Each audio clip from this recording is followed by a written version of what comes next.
श्री राधे, हर हर महादेव, जय सिया राम। आप सभी दर्शकों का स्वागत हमारे YouTube चैनल सितारे आपके नौ। किसी भी प्रकार की इंफॉर्मेशन के लिए हमारा नंबर नोट कर लीजिए 7310113939। इस नंबर पर व्हाट्सएप मैसेज करके किसी भी प्रकार की जानकारी इंफॉर्मेशन आप ले सकते हैं और अपनी जन्म कुंडली दिखा सकते हैं। आज मैं हाजिर हूँ जन्म कुंडली का जो 8वां घर है, अष्टम भाव को त्रिक भाव, मृत्यु भाव, कष्ट का भाव कहते हैं। आज आपको बताने वाले हैं कि इस 8वें घर से क्या क्या विचार होता है। फिर इसके बाद बताऊंगा कि 8वां घर जीवन में कितना इम्पोर्टेंट है और इससे आप क्या क्या जान सकते हैं अपने बारे में। तो पहले तो हम विचारणीय बिंदु देख लेते हैं। एक तो आपके आयु का विचार, आपकी उम्र क्या होगी, कितने साल तक जिएंगे और कैसा स्वास्थ्य रहेगा, इसका विचार अष्टम भाव से। मृत्यु कैसे होगी, किस स्थान पर होगी और किस चीज से होगी, इसका भी विचार आप कर सकते हैं। त्रिक भाव में आ जाता है आपके पैतृक संपत्ति का विचार। पिता के द्वारा जो धन दौलत संपत्ति जमीन है वह आपको मिलेगी या नहीं मिलेगी, इसका भी विचार। मृत्यु के बाद का धन, आपके मृत्यु के बाद जो भी धन आपका है, चाहे वो आपने बीमा करा रखा है या कुछ बैंक बैलेंस आपने जमा कर रखा था, वह आपके परिवार को मिल पाएगा या डूब जाएगा, इसका विचार। पेंशन, मृत्यु के बाद की पेंशन आपके फैमिली को मिलेगी या रुक जाएगी। मान लीजिए आप किसी गवर्नमेंट सेक्टर इत्यादि में थे या कोई भी काम कर रहे थे। उपहार, आपके मृत्यु के बाद कुछ ऐसा बोनस इत्यादि कहीं पर हो जो मृत्यु के बाद मिलता है, तो वह मिल पाएगा या नहीं। दुर्घटना से मौत होगी या किस प्रकार से होगी। अग्नि का विचार, आत्महत्या का विचार अष्टम भाव से होता है। अपमान का विचार, असंतोष का विचार, आप किसी चीज से सेटिस्फाइड रहेंगे या नहीं रहेंगे, इसमें 8वां घर भी इन्वॉल्व है।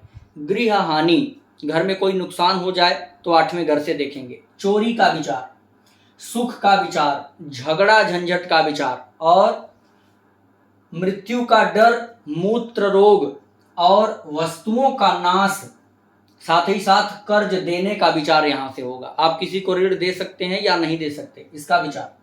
अज्ञान से प्राप्त दूसरों का धन, गलती से किसी का भी धन आपके पास आ गया हो, कोई वैलेट मिल गया हो या किसी का बैग कभी आप यात्रा में हो किसी दूसरे का लेकर चल दिया, इन सब चीजों का विचार। देर से पड़ा धन, आपके पास कोई जमा पूंजी है बहुत लंबे समय से पड़ी है, इसका विचार। मिलाप का विचार, पाप का विचार, जीव हत्या का विचार, अंगहीनता का विचार और धर्म के लिए खर्च किया हुआ धन, इन सभी चीजों का विचार अष्टम भाव से होता है। प्रिय दर्शकों, आपके जन्म कुंडली का जो 8वां घर है, यही तय करता है कि मृत्यु के बाद आप देवलोक जाएंगे, मुक्त होंगे या पिशाच बनेंगे। क्या आप प्रेत बनेंगे, क्या आप दैत्य बनेंगे, क्या आप निशाचर बनेंगे या आप मुक्त होके मोक्ष को प्राप्त हो जाएंगे यानी देवलोक चले जाएंगे। कैसे यह सिद्धांत लागू होगा अष्टम भाव पर, आइए इसकी चर्चा कर लेते हैं कि 8वां घर कैसे ये सिद्ध कर देगा कि आपकी मुक्ति होगी या आप फिर से मृत्यु लोक में तड़पेंगे या आप दैत्य बनेंगे, निशाचर बनेंगे, क्या बनेंगे आप। तो प्रिय दर्शकों, अष्टम भाव से आत्महत्या का विचार होता है। मैं आपको बता दूं, 8वें घर में चंद्रमा हो, चंद्रमा पर शनि की दृष्टि हो, राहु की दृष्टि हो और मंगल की दृष्टि पड़ जाए, चंद्रमा अंश बल से कमजोर हो जाए या चंद्रमा बुरी तरह से पीड़ित हो जाए, अगर 3 पाप ग्रहों की दृष्टि चंद्रमा पर आ जाए, चंद्रमा नीच का हो, अष्टम भाव में चंद्रमा नीच का हो जाए, 3 पाप ग्रहों से दृष्ट हो जाए, अंश बल से भी वीक हो जाए, आत्महत्या का योग बन जाता है। अब आत्महत्या यदि कोई व्यक्ति कर लेता है, इसका विचार 8वें घर से होगा। 8वें घर में चंद्रमा आ जाए या फिर अष्टम का स्वामी लग्न में आकर के विपरीत अवस्था में चला जाए या अष्टम का स्वामी पंचम में आकर के विपरीत अवस्था में हो, तो भी आत्महत्या का योग बनेगा। तो अगर कोई व्यक्ति आत्महत्या कर लेता है या आत्महत्या के योग बने हैं, उसका उपाय नहीं करता है, तो यह बात तय है कि अंतिम क्षण यानी उम्र आते आते उम्र से पहले ही वो अपने जीवन को समाप्त करेगा और दैत्य लोक को जाएगा, क्योंकि आपको पता है आत्महत्या के बाद आपको मुक्ति मिल पाना असंभव हो जाता है, यानी आपको भटकना ही होगा।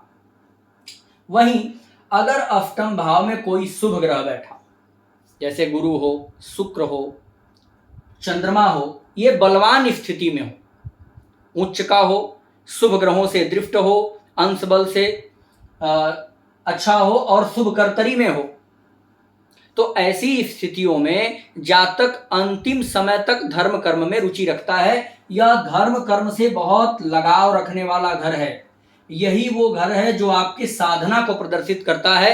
आपकी साधना किस हिसाब की होगी। मैंने यहाँ पर एक लाइन छोड़ा था, चोरी के बाद डकैती, ईश्वर आराधना और 84 लाख योनि से मुक्ति। इस लाइन को हमने छोड़ दिया था। ईश्वर की आराधना और 84 लाख योनियों में भटकने के बाद मुक्ति मिलेगी नहीं मिलेगी, ये अष्टम घर आपका तय करता है। 8वें घर से ही पता चलेगा कि आप क्या करेंगे। तो अगर यहाँ शुभ ग्रहों की दृष्टि है, शुभ ग्रह बैठा हो, बलवान हो, शुभ कर्तरी में हो, ग्रह का स्वामी भाव का स्वामी यानी भावेश अच्छी स्थिति में हो जन्म कुंडली, तो ऐसा जातक होशो हवास में मृत्यु प्राप्त करता है और भगवान के स्मरण में जाता है इस लोक से। तो ऐसे व्यक्ति को भगवान की सद्गति मिलती है, भगवान की कृपा मिलती है, उनकी शरण प्राप्त हो जाती है। वहीं अगर यहाँ पर एकादश भाव का स्वामी अष्टम भाव में हो और अपूर्ण स्थिति में हो, यानी क्षीण हो, कमजोर हो, पाप ग्रहों से दृष्ट हो, तो ऐसा जातक फिर दोबारा इस मृत्यु लोक में भटकने के लिए आ जाता है। अगर एकादश का स्वामी दुष्प्रभाव से पीड़ित है, यानी पाप ग्रहों से दृष्ट है, अंश बल से कमजोर है, पाप कर्तरी में है या नीच का है, तो ऐसी स्थिति में फिर से आप इसी लोक में आएंगे और भटकेंगे। तो मैंने आपको बताया कि कब आप दैत्य बनेंगे, कब आप इसी लोक में फिर से आएंगे, कब आप मुक्त हो जाएंगे। यह तय कर देता है जन्म कुंडली का 8वां घर। आप किसी प्रकार के प्रश्न के लिए इस नंबर पर व्हाट्सएप मैसेज करके इंफॉर्मेशन ले सकते हैं। चैनल को प्लीज सब्सक्राइब और शेयर जरूर करें। जय श्री राम।